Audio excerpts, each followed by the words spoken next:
Everybody loves a good old-fashioned anime fight. These epic showdowns can often go on for hours, or in some cases even seasons. Episode after episode, you watch as one opponent claws closer and closer to victory, only to get torn down again. Sometimes, though, it's even more epic when the fights are over in a split second. We're so used to incredibly long fights that they know they can throw the rug out from under us by having it end in one move. From My Hero Academia and One Punch Man to Naruto and Dragon Ball, they all love to use the instant win fight. So join us as we go back throughout anime history and look at some of the greatest instant finishers ever made.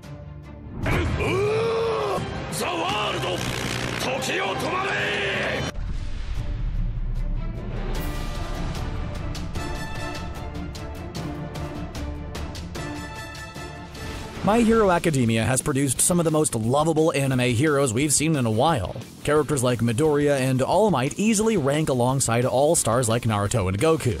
So when you have protagonists that likable, you have to counter them with a pretty memorable and terrifying villain. That's what makes Shigaraki such a great bad guy. He has no problem being a scary opponent. Part of that has to do with his fashion sense. Wearing a suit made of severed hands would make anybody look creepy. It isn't all show though. His quirk Decay is one of the most lethal in the entire series. Anything he touches, whether it be biological or not, disintegrates in his hands. Not only can it affect one person, but it can also affect a crowd. If someone is touching another person that he is using Decay on, that second person will disintegrate as well.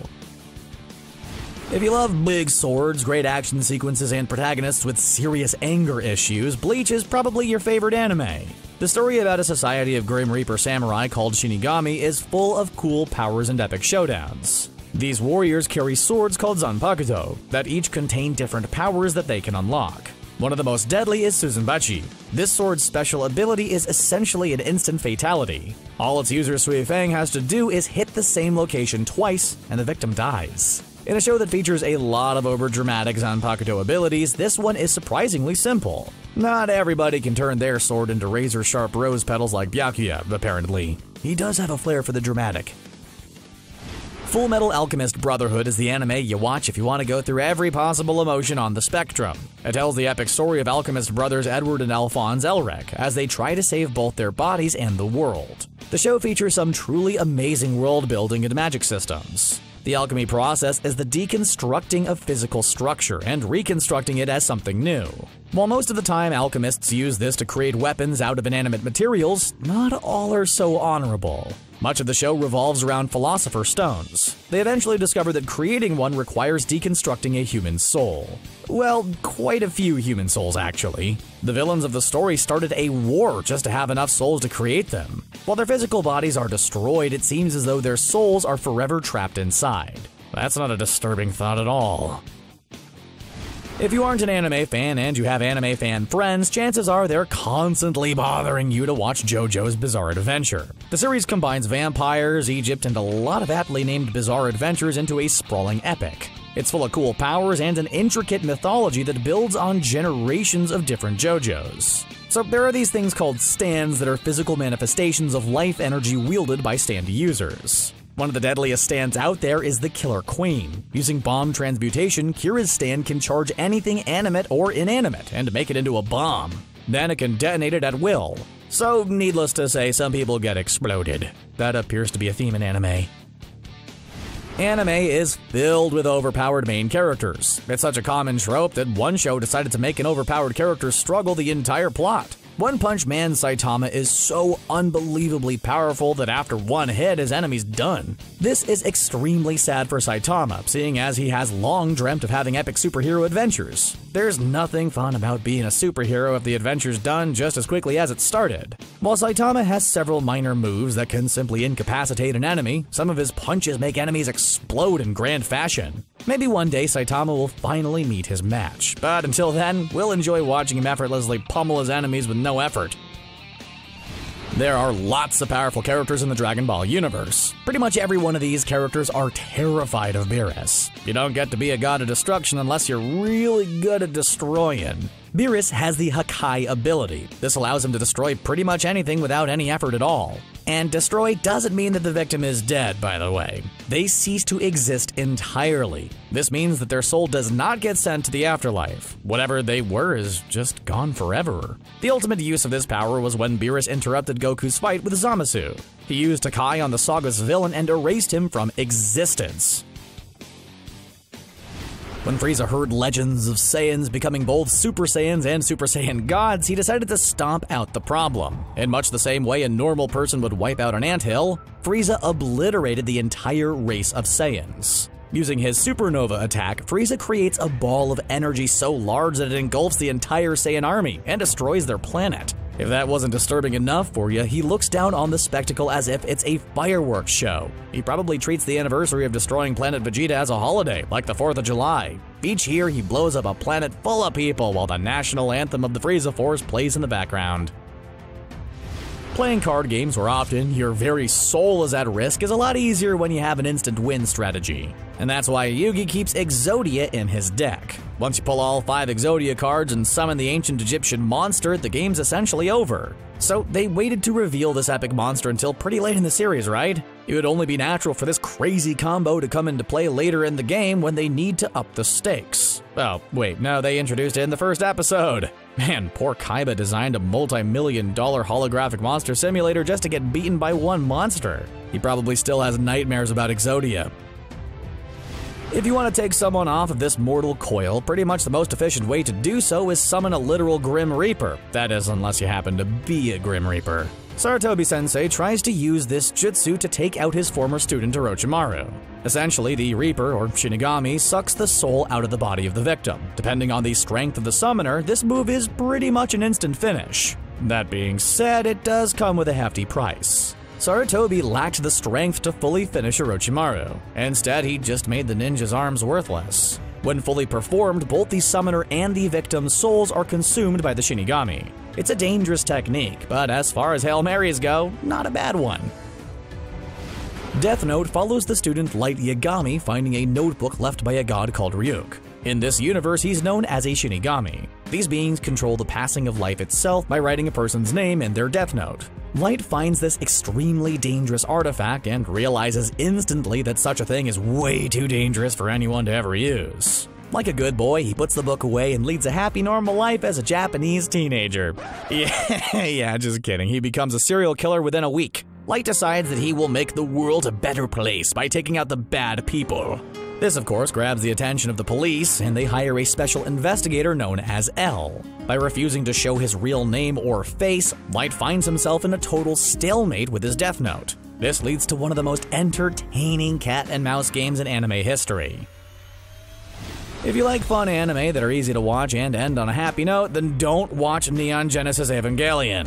The legendary series is known for being one of the most philosophical anime ever made. Yes, even the infamous silent elevator scene. The show is technically about giant robots fighting alien invaders called angels. Beneath them, that though, is a deep analysis of existentialism, depression, religion, and toxic masculinity. If this isn't clear throughout the series, the finale, combined with the movie end of Evangelion, makes it very, very clear. To make things simple, the series ends with everybody on Earth exploding and combining into goo. This process, called the Human Instrumentality Project, essentially makes every human mind into one.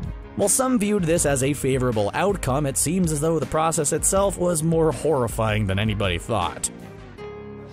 For a while there, it didn't really seem like Naruto knew that many jutsu. Most of his fights were Shadow Clone Fake-Out, Rasengan Repeat. That all changed in Shippuden when he finally became the warrior we all knew he could be. One of the coolest moves he learned in the series was the Rasen Shuriken. It was the inevitable evolution of his go-to attack that took the hand-to-hand move and made it a projectile. This variation of his favorite style was quite dangerous at first. Before he truly mastered it, it caused harm to the arm he used it with. Once he solved that problem, though, it became one of his deadliest weapons. It can pretty much disintegrate a person's entire body on impact. That's a big move from the kid whose toughest attribute was that he used to deface monuments all the time. Sasuke has long been a fan-favorite character. He's got one of the best arcs in the entire show. In Boruto, he may be on the good guy's side, but his extended stroll down bad guy lane in Shippuden is where he got his powers. Thanks to his rather unhealthy relationship with his brother Itachi, Sasuke was able to activate his clan's greatest power, Mangekyo Sharingan. This ability comes with all sorts of deadly powers, but the most lethal is the Susanoo. This is essentially Sasuke's answer to Naruto's nine-tailed fox. He makes a giant avatar of chakra that is incredibly powerful. We've also seen this used by Madara Uchiha, and Itachi used the technique as well. The monstrous form can create chakra swords, a chakra sword that if it pierces you, seals you in an eternal genjutsu. To this day, it's still one of the deadliest and most versatile jutsus we've seen in the franchise. It's easy to think that a character like Neji would be one of the most deadly warriors in any other anime. His gentle fist technique is pretty lethal, but there are a lot of deadly ninja out there. Neji's people, the Hyuga clan, have a special ability called the Byakugan. This meant that he had supernatural sight. He could see ninjas' chakra, their origins, and pretty much everything around him. His people also mastered the Juken, or gentle fist, that allowed him to concentrate chakra into his hands. He could then directly attack the insides of a person's body. This allowed him to cut off his opponent's chakra flow or severely injure them. When he went up against Kyudomaru, he used this ability to concentrate chakra through his webbing and paralyze him. Then he delivers a fatal blow to his opponent that proves how amazing a warrior he truly was.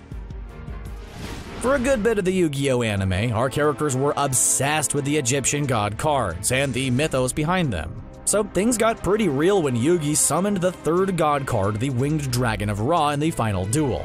He had to sacrifice 3 monsters in order to summon it, but boy oh boy was it worth it for the dramatic recitation he had to do to make it work. May actually tried to summon the monster against Merrick, but couldn't read the Egyptian hieroglyphics. If you didn't study an intricate dead language in order to compete at this children's card game, then you deserve to lose. Sadly, Merrick knew the words. Because it was a shadow game, the attack from Ra wouldn't have just ended the match, but her life as well. So Yami Yugi stood between them in quite the display of honor.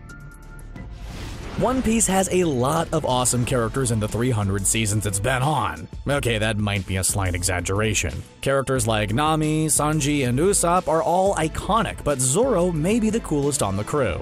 He's the samurai who decided that 2 swords just weren't enough. One of his best moves is the Death Lion Song. This sword strike is so insanely powerful that he was able to decapitate a legendary dragon with it. If cutting the head off a dragon in one move doesn't get you into the Sword Fighter Hall of Fame, then nothing will. Long before Saitama was blowing people up in One Punch Man, there was the epic Fist of the North Star. This anime was about the adventures of warrior Kenshiro as he wandered through a post-apocalyptic wasteland. So imagine Mad Max, but with more kung fu and less cars and leather enthusiasts. Kenshiro mastered the art of Hokuto Shinken. This allowed him to kill his enemies by attacking their vital points. What did this look like, you ask? Well, mostly it took the form of him straight up making people explode in a beautifully gory fashion. Some anime like to start at a slow pace and casually escalate the sense of danger. Then there's Attack on Titan, which throws you right into the deep end of terror and chaos with no warning. Throughout the series, viewers are constantly tense as our heroes valiantly throw themselves at the terrifying giants. That's because we know that even the fiercest warrior can be taken down after one bad move. These mindless creatures are not ones for injuring you either. When they pick somebody up, they immediately eviscerate that person with their teeth. It really makes these slow-moving zombies from The Walking Dead look like a horde of bunny rabbits. Yu Hakusho was a great starter anime for a lot of young fans. It premiered late at night on Toonami, and despite the fact that your mom thought it was an innocent cartoon, it was pretty bloody. One of the best examples of its grisly adult content happened when Kuwabara went up against the evil Toguro. Instead of a big fight, we got a brutal moment where Toguro pushed his fingers through Kuwabara's chest and squeezed. The whole thing was over in a matter of seconds. There are a lot of quick ways to end a fight, but reaching inside somebody's chest and squeezing their heart is about the most efficient.